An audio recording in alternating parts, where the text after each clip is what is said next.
নমস্কার। আমি আজ এমন এক বাস্তব জীবনের গল্প নিয়ে এসেছি যা শুধু হৃদয় ছুঁয়ে যাবে না, বরং হাজার হাজার মানুষের মনে সাহস জাগাবে। গল্পের নায়ক আরিফুল, বয়স মাত্র 10। তার হাতে পাটিগণিতের বই, কিন্তু চোখ সবসময় বাইরে, যেখানে তার দিদিরা কাঁথা সেলাই করে পরিবার আগলে রেখেছে। সেই রাতে শুকনো মুড়ি খেতে খেতে বাবা মায়ের নীরব কষ্ট দেখে 10 বছরের আরিফুল তার জীবনের সবচেয়ে কঠিন সিদ্ধান্তটি নিয়ে নেয়। সে স্কুল ছেড়ে দেয় এবং শপথ নেয় আগাম 6 বছরের মধ্যে সে তার পরিবারকে সব অভাব থেকে মুক্তি দেবে এবং ভালো রাখবে। এরপর তার শৈশব কাটে সূচের খোঁচায়, চিংড়ি খামারের কাদা জলে আর ওস্তাদের ধমকে। তার ঘাম আর রক্ত ছিল পরিবারের জন্য কষা এক পাটিগণিত। 15 বছর বয়সে তার জীবনে আসে আরিফা। তার কঠিন জীবনে আরিফা নিয়ে আসে এক চিলতে হাসি। আরিফুল তাকে নিয়ে ঘর বাঁধার স্বপ্ন দেখতে শুরু করে।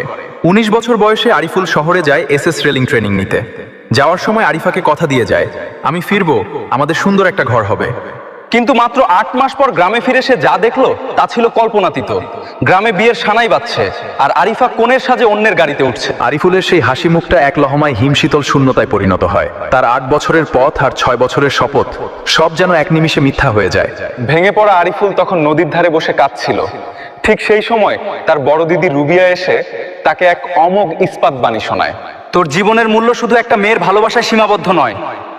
তোর শপথ হারতে পারে না। চল, তোর হাতে এখন সোনার কাজ।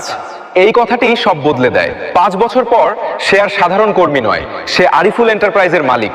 তার মাসিক আয় এখন 1.5 লক্ষ টাকা। বাবার হাতে নতুন বাড়ির চাবি দিয়ে সে বলে, রাজা না বাবা, আমি আপনাদের বড় ছেলে। 6 বছরের শপথ আর 8 বছরের পথ পেরিয়ে আজ আমি বিজয়ী। এই গল্পটি শুধু শর্ট ফিল্ম নয়, এটি আত্মবিশ্বাস আর সংকল্পের বিজয়। আমার কাছে এই গল্পের সম্পূর্ণ স্ক্রিপ্ট এবং শুটিং শিডিউল এখন প্রস্তুত।